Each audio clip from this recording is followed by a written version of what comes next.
Hello everyone, my name is Edgar Srencis. I'm from the Institute of Mathematics and Computer Science of the University of Latvia.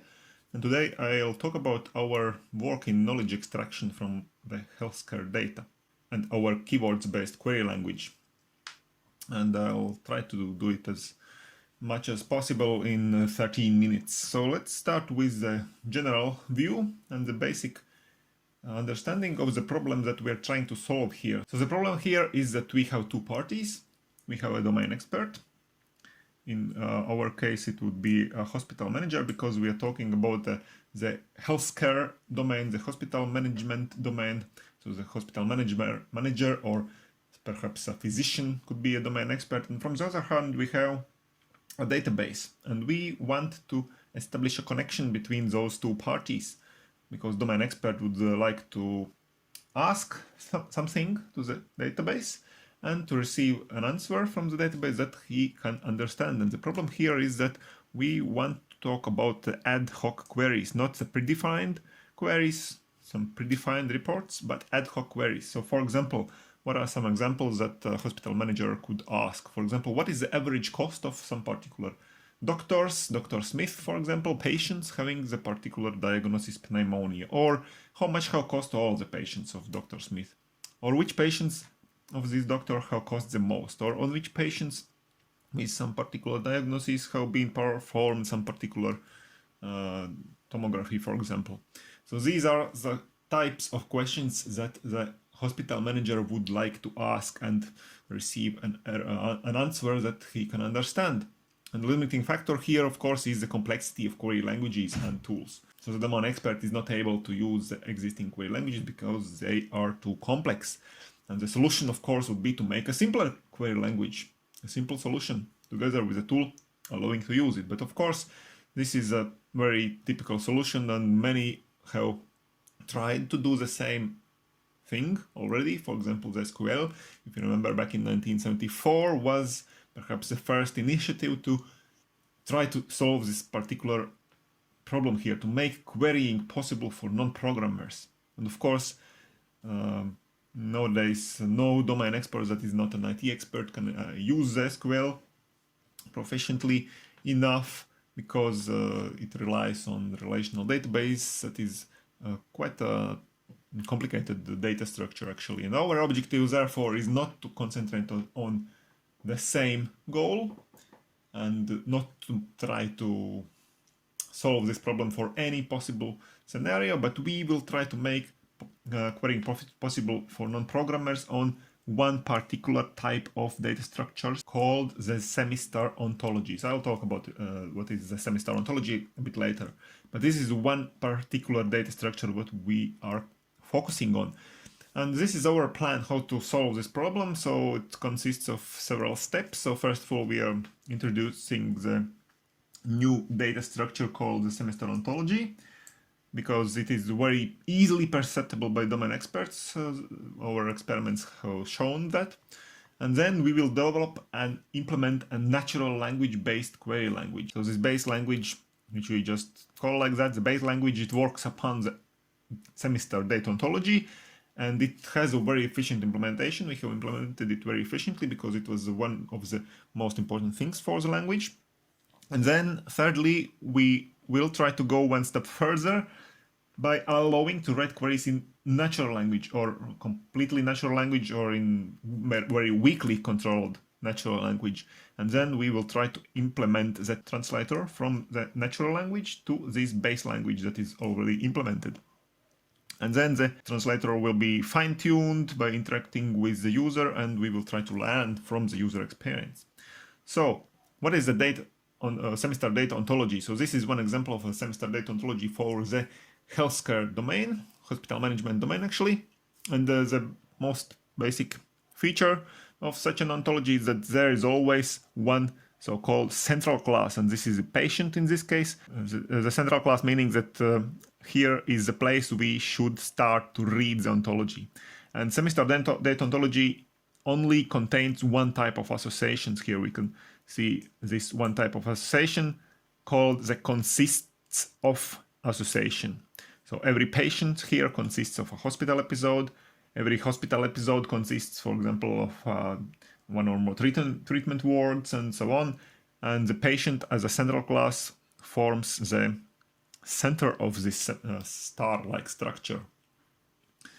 And also, besides those basic classes depicted in yellow here, we allow some so-called classifier classes depicted in white here, and those classes are just enumerations for attributes. For example, here in the patient class, we see that there is an attribute family doctor, and the data type is C physician, which is this class here, C physician, which is just an enumeration of all the physicians available, for example, in that particular hospital.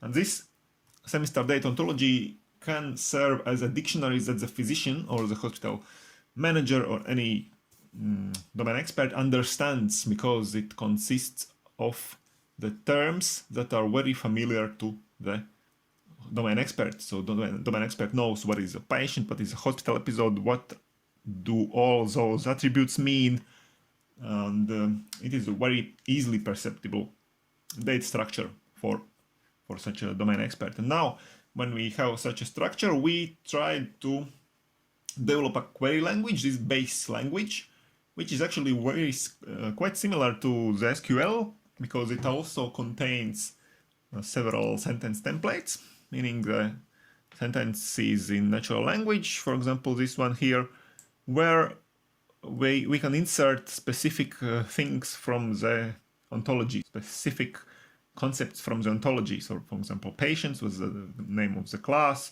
hospital episodes as well, referring physician was the attribute name, and so on. And this is a language that works upon the semi-star data ontology. And this language also has a very efficient implementation, because that was the demand from the domain experts. And here we can see in this histogram that the vast majority of the queries executes in less than 1 second, or actually in less than 0.25 seconds, the vast majority. And now, what about the usability of this language? We performed the experiment in the Faculty of Medicine with the students that would be our domain experts in near future, and they had to perform 2 tasks. So first of all, the understanding of queries, task of the understanding, meaning that we gave them some queries written in our base language, and they had to explain what does this query mean in their own words. And here we can see that the results were quite good for this first task. So the vast majority of students were able to answer almost everything correctly, more than 90% correctly. But then the second task was writing of queries, meaning that they had to write queries in our base language given the explanation in natural language, and only 3 students were able to perform everything correctly. So this is a very bad news maybe for this language, but from the positive side, looking at this, we can see that the language is very well readable. And this is one very important aspect of the language. But it is not quite writable yet, and so we thought maybe we can go one step further, and we can allow actually writing queries in natural language, for example, sentence like that. And from this sentence, we can extract valuable pieces of information. For example, here we can see keywords.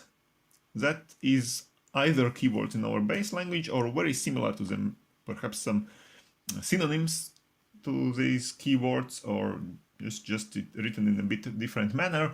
And we can extract valuable information from this. We can omit everything else as a noise, and we can translate this natural language sentence into one of our base language sentences, valid query.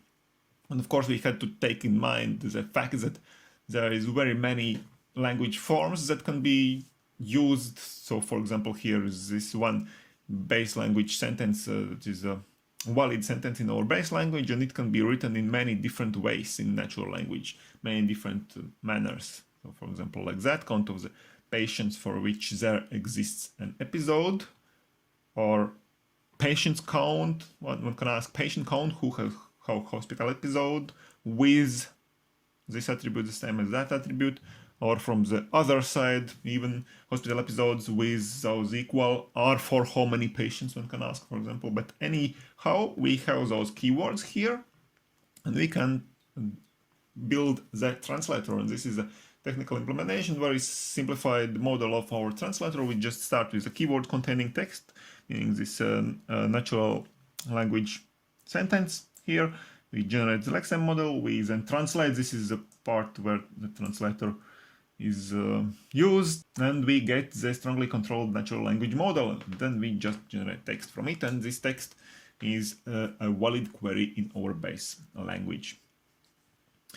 So this is a proposed approach again. So let user write queries in weakly controlled natural language, and then calculate the most probable queries, which can be actually more than one. The query can be understood in many different ways, for example, and in the next slide I'll talk about the concept of entropy, which is calculated for each translation result.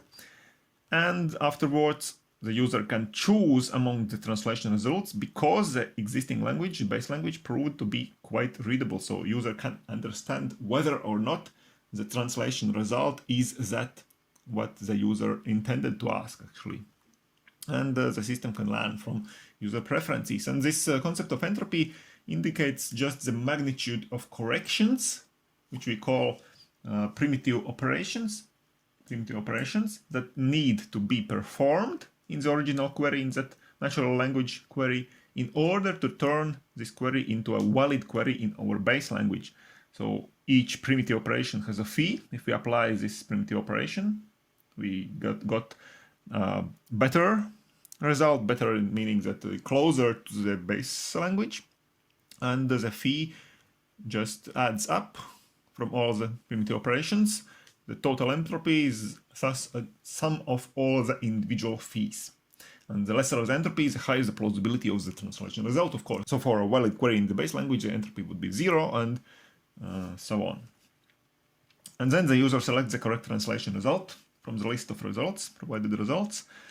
And the system could take into account the primitive operations performed on the selected result, and so the fees of those operations are slightly decreased. So the system adapts to the user.